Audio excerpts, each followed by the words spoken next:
Netcasts you love. From people you trust. This is Twit. Bandwidth for Tech News Today is provided by CashFly at CACHEFLY.com.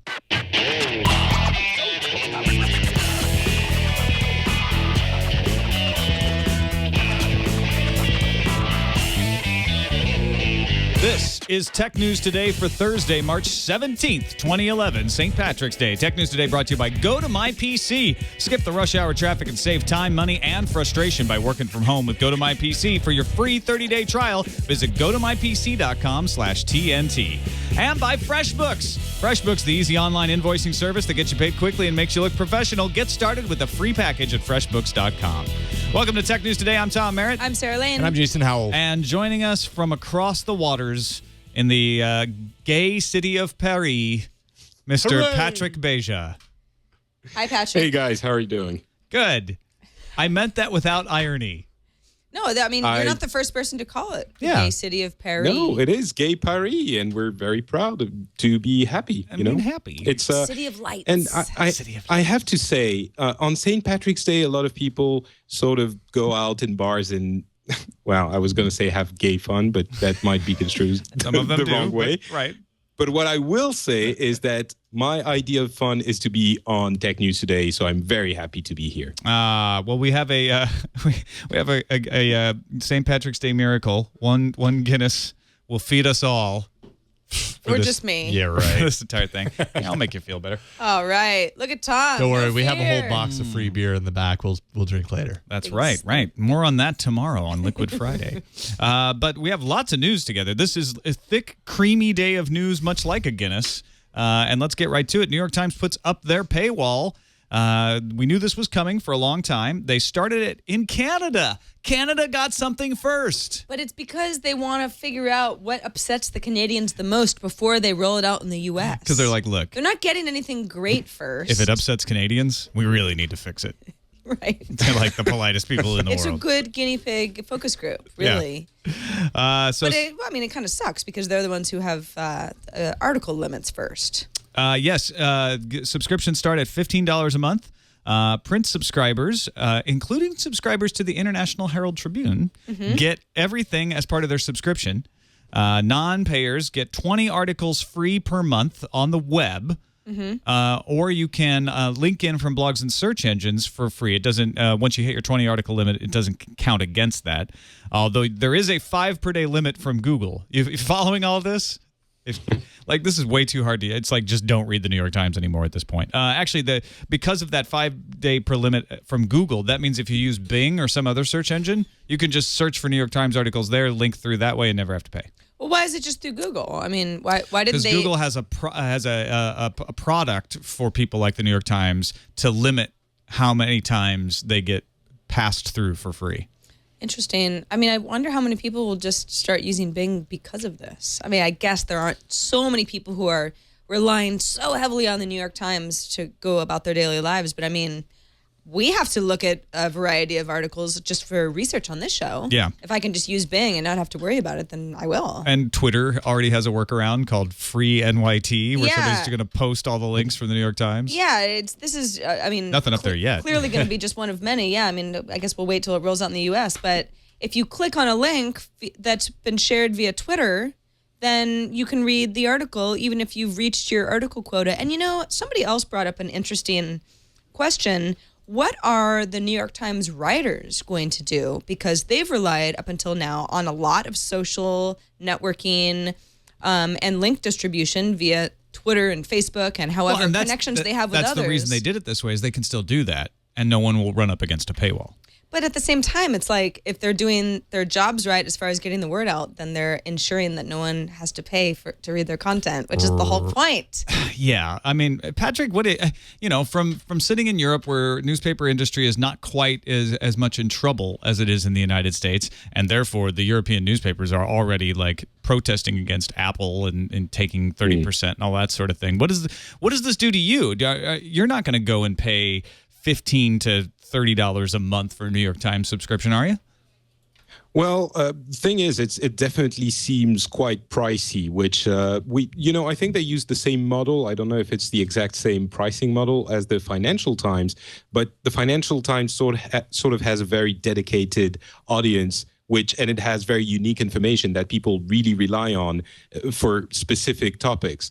The New York Times is more, general information, and you have alternatives somewhere else. So it will be interesting for us too, because the newspaper industry might not be as much in trouble as it is for you guys, but it is still thinking about alternative ways to make money, and that is definitely one. But the main thing I get out of it is I don't know if anyone is going to be paying that much money for the New York Times. Yeah, I just asked the chat some people room will, if is $15 a month too much, and pretty much everyone says, yeah.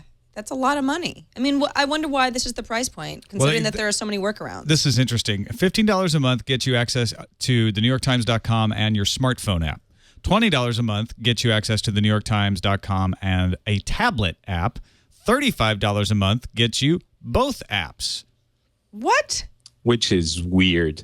I mean, most people are going to be reading it on the iPad if they are serious about, the New York Times. So effectively, they are asking for more money than the subscription, which I'm certain costs them more. Well, I don't know about all zip zip codes, but here in my San Rafael zip code, the minimum Monday through Friday delivery, New York Times, that's the cheapest plan, is $14.80 a month. Okay. So I would get for $14.80 a month the same thing that the person who pays $35 a month, which is both apps and the NewYorkTimes.com, and have an actual newspaper delivered that I wouldn't need and would throw immediately into recycling Monday through Friday. So if you are thinking of paying for this, you should buy a print subscription. I mean, check your local print subscription and find out. I looked at an Austin, Texas zip code. I looked at a Montana zip code, and they were all around the same price as mine here in the United States. It may be different elsewhere, but it looks like you might as well just get the subscription. Now, that's 50% off for 6 months, but even then, it only goes up to $29.60 a month for me after 6 months, which is still cheaper than $35. This makes me mad. The idea that it's cheaper to buy a print subscription that you will not read and you will throw out because you're probably going to be consuming it one of the other methods that, if somebody is committed to switching over to a digital experience, like I want to read the New York Times on my tablet, and it's cheaper for me to waste a bunch of paper to have something delivered to my house that I'll never read, that is so ass backwards. It just makes me mad. Pardon my French. You're perfectly okay. We didn't talk about the fact that Apple is getting the subscription also, which a lot of people were up in arms against Apple for making it, all those rules we detailed a while ago. I'm wondering if it's not now, reality check time and grown-up time, and we actually need Apple, so everyone is going. Now that the New York Times has opened the floodgates, everyone's going to start doing that on the iPad. And maybe since it's so simple to get subscribed on the iPad, it's going to actually bring them something. I think the issue here is really they should not be charging for NewYorkTimes.com.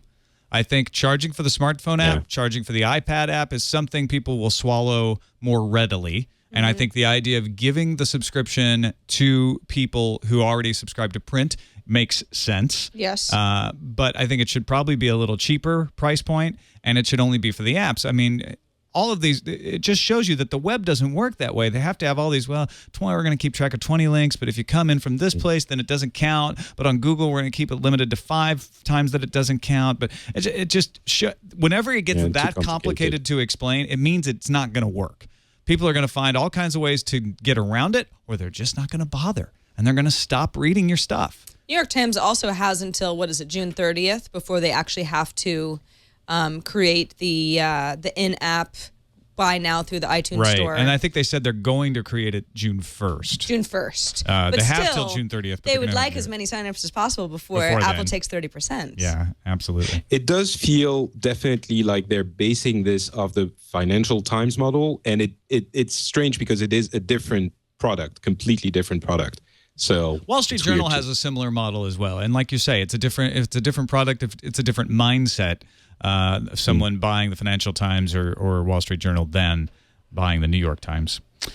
All right, you're going to get just the same amount of spam you always get, but there is one less botnet participating in it. If that makes you feel any better, at 15:30 GMT, March 16th, the Rustock botnet suddenly went down. Rustock accounts for as much as 47.5% of all spam. Brian Krebs, he's a security blogger, told the Register such an action suggests that anti-spam activists have succeeded in executing possibly the largest botnet takedown in the history of the internet. Yeah, the Rustock botnet in 2010 was the most prolific producer of spam, accounting for almost half of all spam sent globally, which is like 200 billion messages a day. So actually, people might actually notice that they're not getting as much spam. I thought that too on this until level. Symantec said the increase from other botnets means that so far the takedown of Rustock hadn't had much noticeable effect on the overall amount of spam. What increased Sad. from other botnets? What happened? The other botnets they were went, just The other waiting. botnet said, They were just waiting, like there's a they were like, need to oh, fill. Well, I imagine there is a need to fill, right? All these people, all these spammers are using the botnets, right? I mean, this all happens under the table, but it's business-like.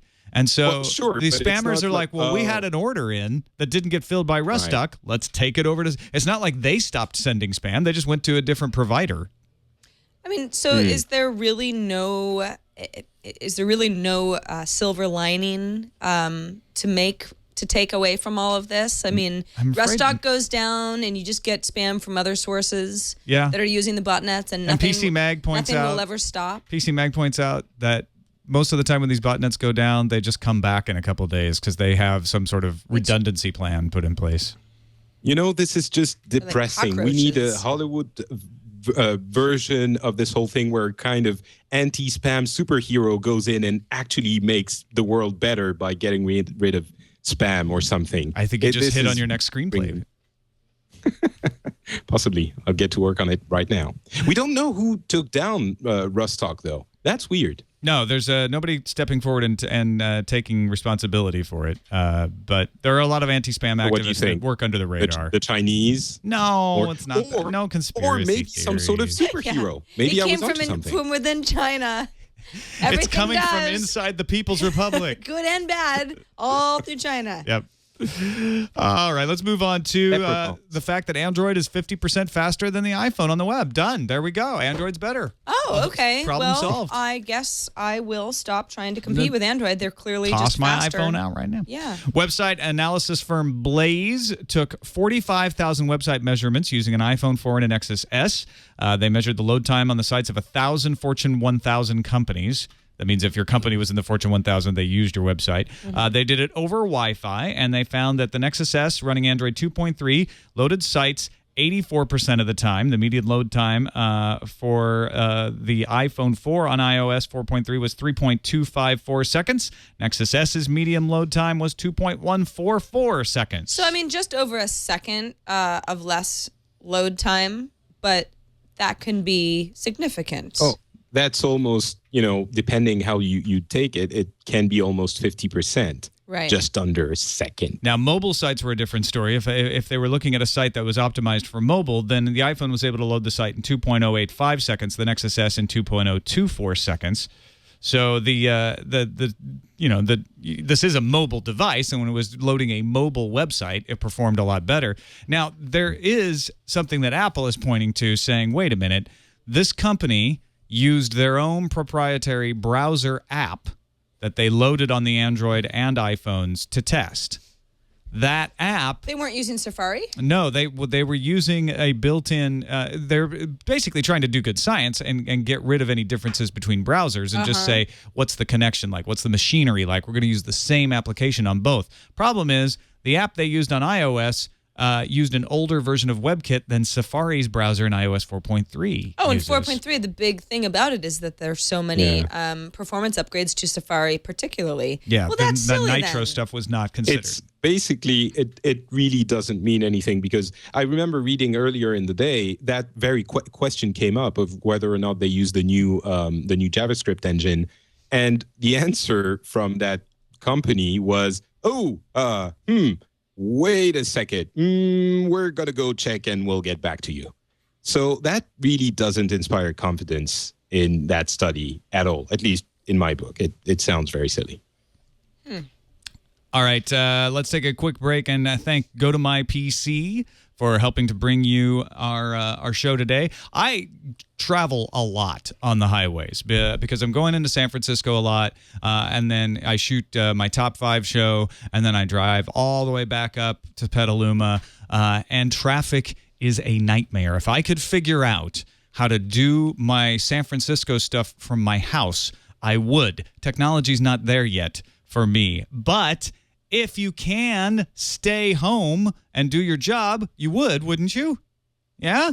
Well, a lot of you can. You don't have to pay the money. You don't have to spend the energy. If you use GoToMyPC, you can access your office PC, and all you need is an internet connection. Then you can access your PC at the office and work how you would if you were there. Use any program, work on any file, check email, access network resources. I'm going to talk to these guys and see if maybe I can control the cameras and project a hologram of me onto a studio set. I think they could do it. They're that good. Yeah. I mean, there's no good reason not to just do that. But if you don't need to do that, you don't have to wait.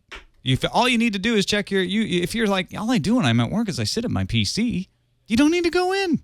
Use GoToMyPC. It's secure. It's an award-winning remote access service from Citrix, and it's easy and doesn't need any extra hardware. Try it for free for 30 days. If you don't believe me, give it a shot. I know you're going to love it. Visit GoToMyPC.com/TNT, and we thank them for their support. Oh, convince your boss. You don't need to waste the gas. Look, boss, I'm going to save everybody time and money. All right? You're going to see me working. I'm just going to be remote. The broadband minister of the United Kingdom, Communication Minister Ed Vaizey, is calling on ISPs to beef up their commitments to providing UK customers with transparency about how traffic is managed. And Sir Tim Berners-Lee has been named to work with the UK broadband stakeholder group to ensure that any traffic management policies that go into effect are done with transparency and within the defined set of best practices. He is literally a knight defending net neutrality. Yeah, that's encouraging. I mean, it's the first sign I've seen in any country of the government actually taking steps to make sure that someone is doing their job properly and observing the rules of. And I mean, the fact that they're getting Sir Tim Berners-Lee on board is really a testament to their will to doing things right, because they can't really mess it up now. They're going to have everybody up in arms if they don't, do it properly. You've got somebody who's practiced at making the arguments in Tim Berners-Lee, absolutely. Well, it's more than that. It's a champion of the web. It's the inventor of the web. So it really brings a lot of weight to the whole thing. If he just after a month or 2 or 3 just quits and says there's no way I can work with these people, they're not willing to do anything, it will have a lot of consequences, I would imagine. Yeah, well, one of the first things he's going to run up against is some British ISPs who are mulling over the idea of charging per device when you get internet service. They say that the advent of the iPad has caused additional loads on their networks, and the operators say if we have devices that are generating work for us, this gives us the ability to introduce a different billing model. The operators are thinking of launching special billing packages that would bill you by device. This is one of the reasons we have network address translation, so that you don't get billed by device. I'm not sure how they would do it. I love how it's like, because the iPad has been introduced, now there's just such a toll on our networks, because you can't watch a video any other way. Because of the iPad, people are consuming much more. I mean, that's, I don't know, horse puck. Yeah, it's like, before we were okay, we were sort of good, but now with the iPad, how are we going to deal with it? We have this small pool of bits, and all the bits are drying up. We have to no conserve choice them. but to charge you by device. There's only a because of certain the amount of iPad. bits in the world. So what? So is my wired connection going to drop significantly in price I don't because see now how- I have to buy an iPad plan and then a plan for my smartphone? Yeah, if they can get away with it, if they can figure out how to do it, yeah, they'll absolutely do that better. because it'll make them more money. Right. Has You know nothing what? to do with congestion management, though. No. You know that anti-botnet superhero I was talking about earlier? If you want him can to also punch a couple of ISPs in the face, it would work for me. Just saying. I'm okay with that. All right, on to Sony. Federal magistrate says Sony may subpoena the PayPal account of PlayStation 3 hacker George Hotz. GeoHot's PayPal account is under request because they're trying to prove that the court should hear the case in California rather than in New Jersey. GeoHot says, hey, I'm from Jersey. Why do I got to go to California for this? So to make that claim, Sony says they need his PayPal accounts to see if people were donating money to him from Northern California. Then they could show a fiduciary interest in Northern California, and that might make San Francisco a proper venue for the litigation. Does it also have anything to do with the fact that PayPal is a California company? I don't know. I think incorporated here. I think then they would just need to know that any money went through there, and Yeah. I don't think that's it. I think they want to look at the records because they want to see where the donations were coming from.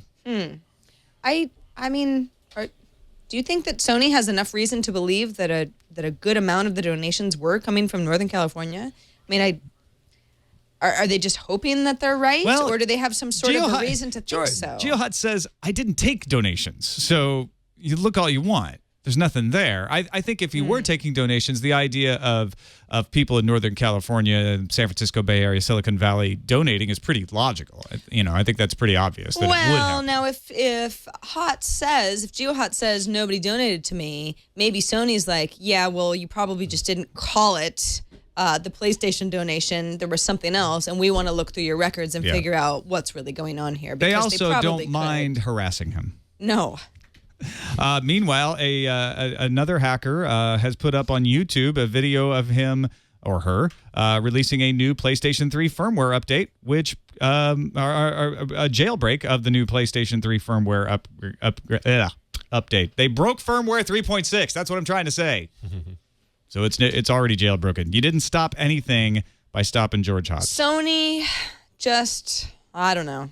Genie, bottle. I was going to say let it go, but Sony can do whatever it wants. It's going to keep happening. Yep. Well, there's a difference between getting a new firmware that's going to be harder to jailbreak and, going after the jailbreakers. I mean, I don't think anyone is saying they shouldn't be securing their machine. No, but yeah, going after George Hotz is not making their machine any more secure. That's sure. my point. The Japanese earthquake is disrupting the supply chain. We talked about LCD panels yesterday being one example of that. Also, the supply of notebook batteries. All Things D has a report on that today, saying several of the plants that make notebook batteries and lithium-ion batteries in general, Sony, Hitachi, all operate in the north of the country. And key parts of the batteries, like the anodes, both operate and both have been shut down. Both those plants that operate have been shut down for the time being, according to a research report from Pranab Kumar Sarma at Daiwa Securities in Hong Kong.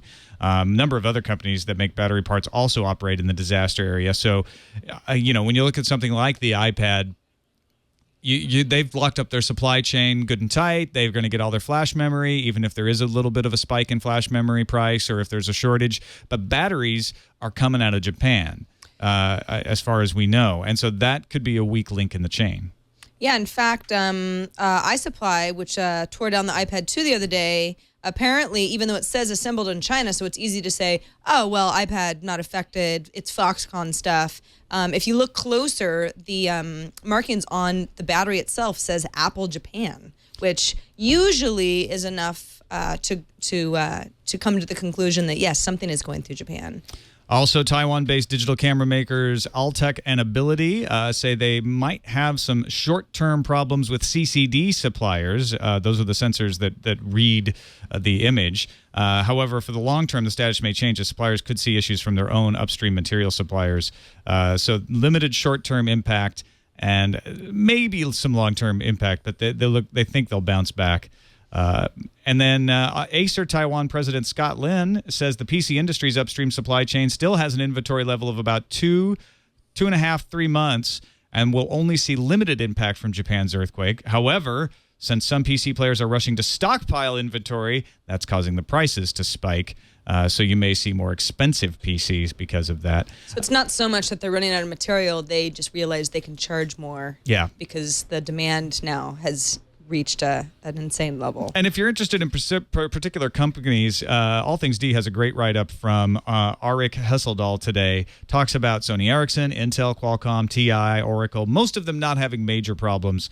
Wall Street Journal, however, noting that Japan supplies about 90% of the world's bisalmonide triazine, an important material used in making printed circuit boards for wireless phones. I've also heard that some of the glue that is used to put together electronics it might be disrupted. So there are other little pieces. It's pretty complicated. Most of the reports, most of the analysts looking at this don't think there are going to be any big impacts. If they are, they'll be short-term, and they may be price spikes in the short term as well. You know, another interesting note on the subject is Panasonic and Canon and Nikon have all closed down production areas in Japan, and you think, ooh, what does this have? What kind of effect will this have on the digital camera market? But apparently, most of the cameras that are made in Japan are prosumer and up levels. So most of the consumer cameras are actually made in Taiwan and China.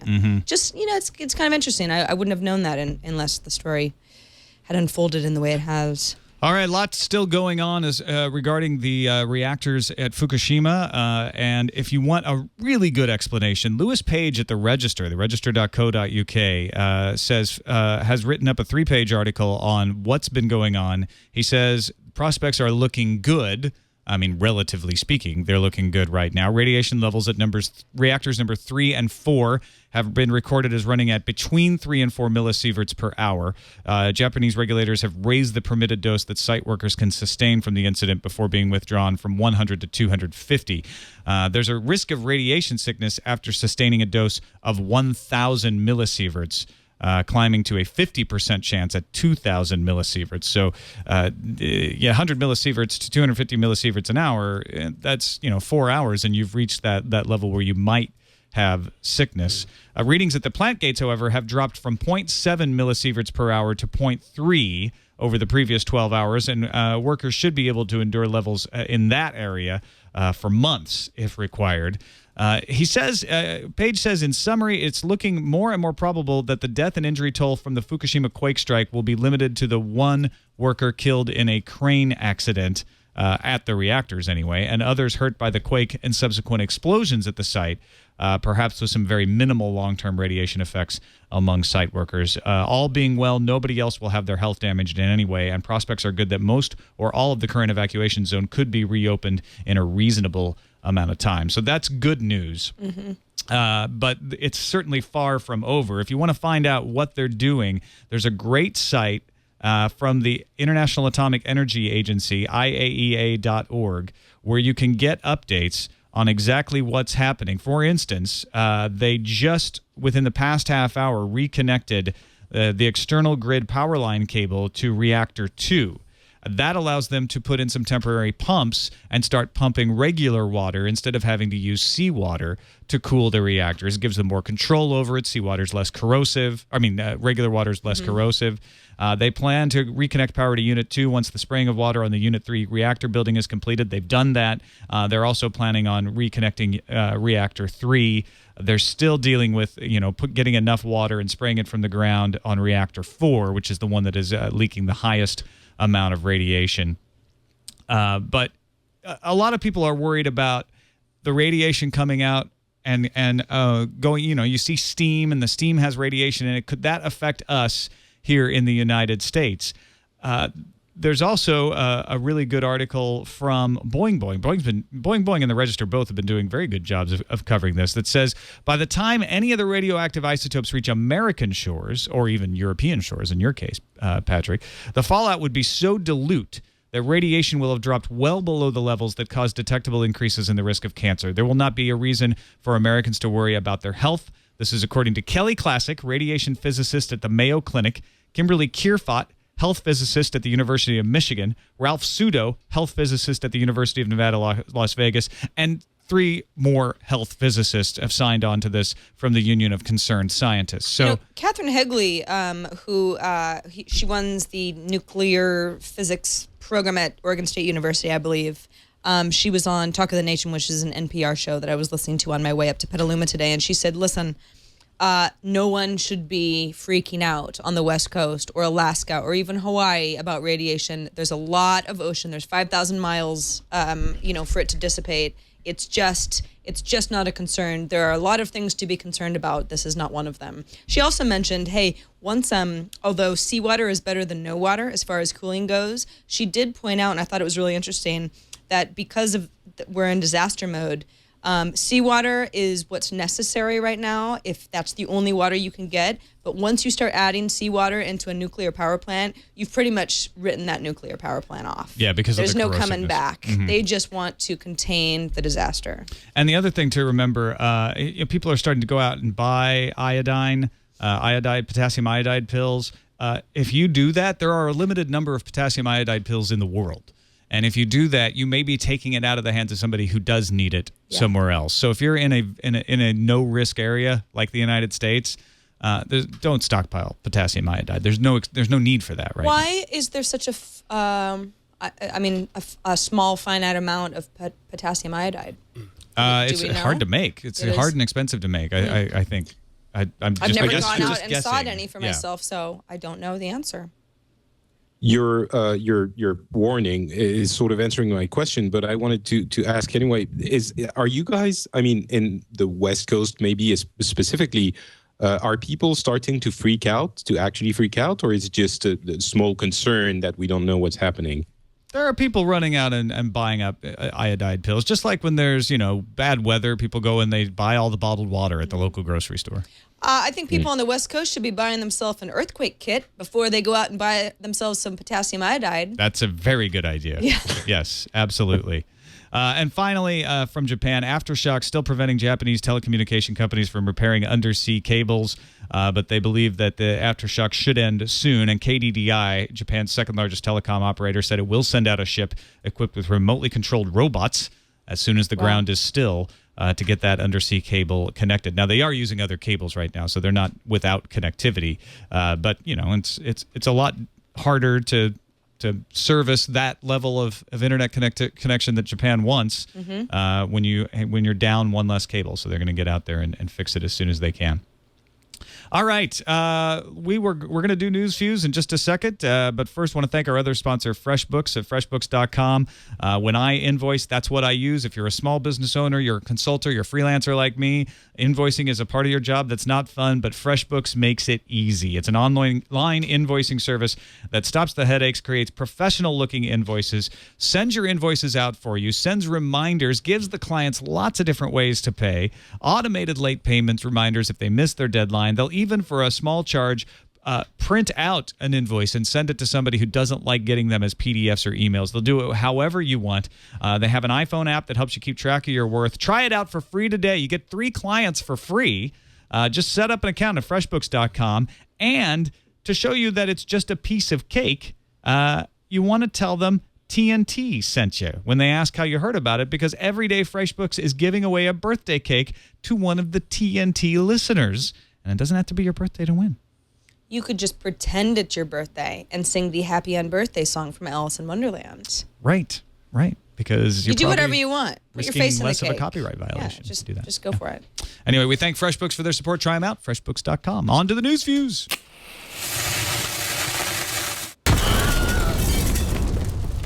The Nintendo 3DS has become the most pre-ordered console on Amazon, beating the likes of PS3 and the Wii. The online retailer has claimed, according to Chris Pode, director of Amazon.co.uk, that the level of demand demonstrated by advanced orders is unusual for a handheld console.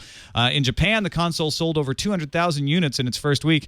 The Nintendo 3DS launches March 25th in the UK and Europe and March 27th in the United States. Is that no good boyfriend of yours not answering his phone when you call every 5 minutes? Well, then keep calling, except don't let it ring more than 30 seconds or it'll cost you. AT&T has confirmed to Wired that indeed the meter starts running the moment you hit send, not the moment that they pick up, and they charge in 60-second increments. So you will be charged even for unanswered calls from that no good boyfriend who shall remain nameless unless you hang up within 30 seconds of hitting the send button. So you can still be psycho, just do it quickly. Yeah, right.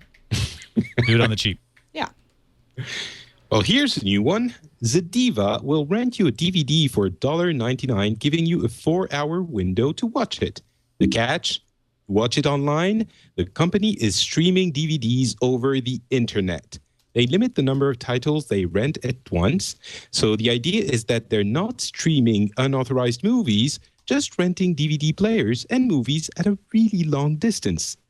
Hotels tried this once and got the snot suit out of them. And they have no snot Not looking good anymore.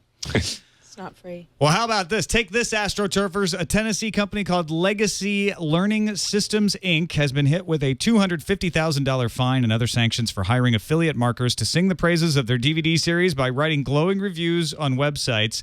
But because those affiliates did not disclose they were getting paid for the praise that they heaped on the DVD series, the FTC hit them where it hurt with a fine, calling the ads deceptive and illegal. Well, I mean, what did they expect?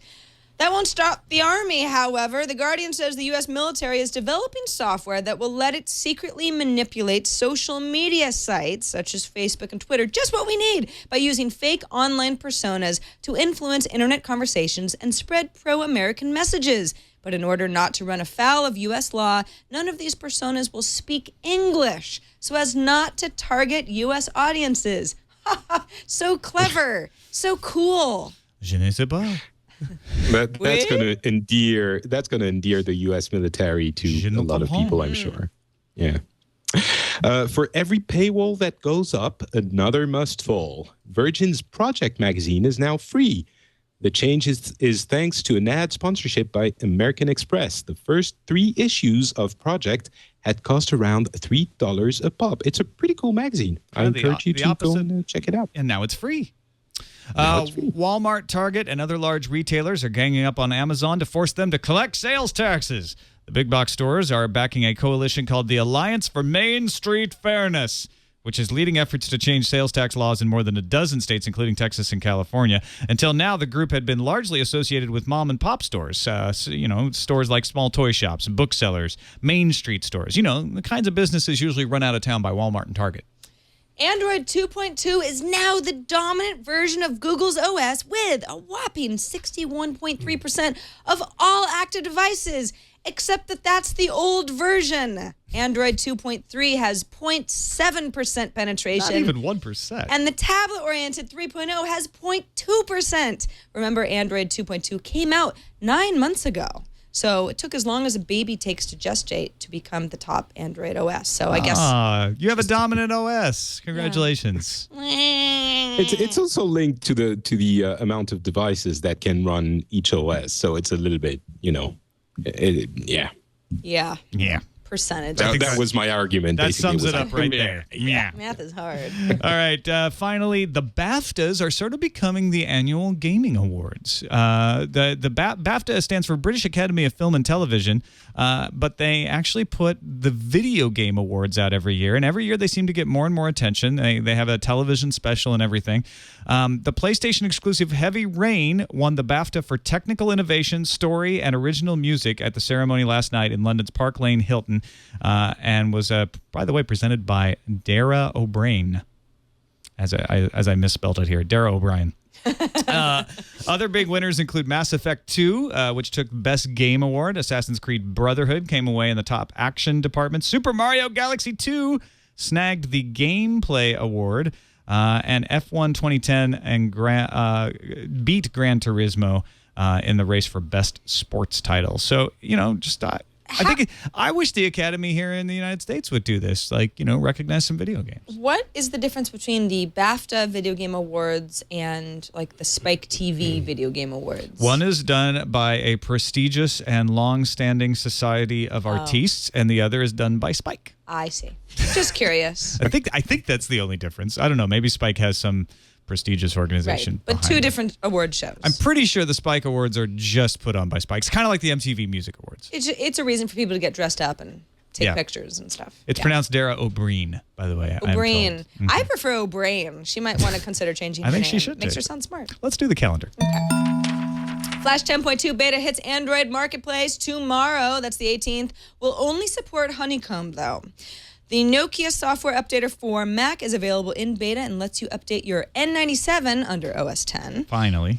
Paramount Pictures is going to release a film via BitTorrent on May 19th. The film is called The Tunnel. But that's for pirates, Sarah. Well, no. Now it's for everybody. They just want to distribute it. I think Paramount is like, let's just see how many people download it, and maybe we can get a sense. So what's the movie about?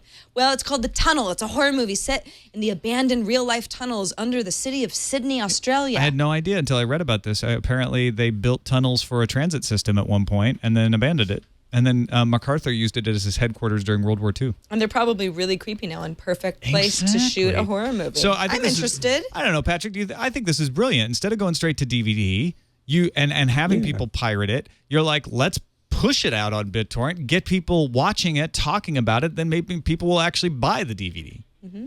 The most surprising thing about all this is that Paramount Pictures is like, they're saying we're going to release it on BitTorrent, and all the heads turn to them and they're like, "You're gonna what?" And they seem. I mean, that's the impression we get. They're like, "Yeah, what? What's the problem? We're going to release it on BitTorrent, of course." And you're like, weren't you saying something about BitTorrent like 2 seconds ago? And they're completely do not acknowledge any issue at all with their new strategy, which is cool, but and it's also, I suspect that this is going to be, for that movie, sure. I'm not sure we're going to see another movie going that way anytime soon. By the way, the Google chat room, our just Twit chat room, not sponsored by Google, is saying that Dara O'Brien is a man, not a woman. But maybe Dara O'Brien wants to change not only his name, but his gender. Maybe. And if he was, there's nothing wrong with that. He's actually a balding man. Finally, Google has released a preview WebM filter for Windows Vista and Windows 7. When installed, the filter will allow Windows programs, including Windows Media Player, Windows Media Center, and perhaps most importantly of all, Internet Explorer 9, to play back WebM encoded video. All right, let's move on to the voicemails. 260-TNT show is the phone number to call, or you can email us a voicemail like JD did. This is JD Carty from Charlotte, North Carolina. I thought you might be interested in hearing the impressions of a cord cutter on the new Time Warner iPad app. We haven't had TV service for a while, and I am very happy to have the History Channel back because I love the content, but I think the key here may be that I am now on my iPad, without paying for a TV service, able to watch commercials that Time Warner was not able to serve me before because I cut the cord. Thanks for the show, guys. Love it. I did not put that together. I assumed you had to be a cable subscriber like you do for TV Anywhere on Comcast, but you don't. You can just be a Time Warner internet subscriber, and then all of a sudden you get 32 channels. I love this. By the way, the 32 channels went down to 17 for a short period of time because they had too many people using it. They did not actually expect so many people to want to use this service. How do they decide which channels to drop? That's a good question. They put them back. All 32 are back now, but for a temporary point, they were like, Learning Channel? Nobody watches that. Take it Golf off. Channel, take it away. Yeah, I don't know. It's interesting. All right, on to the email, tnt@twit.tv. And as our guest, Patrick, would you please read the first email? I will be delighted to do so. Today, March 17th, HTC producer of phones and tablets are opening their very first concept store in Europe. HTC chose to place it in the center of the Danish capital, Copenhagen. Perhaps the Danes also love HTC. Do you want me to also read the you don't have to read the links. He's got links I can do it. to the PR interview. I bet you can. That's okay. Thank you.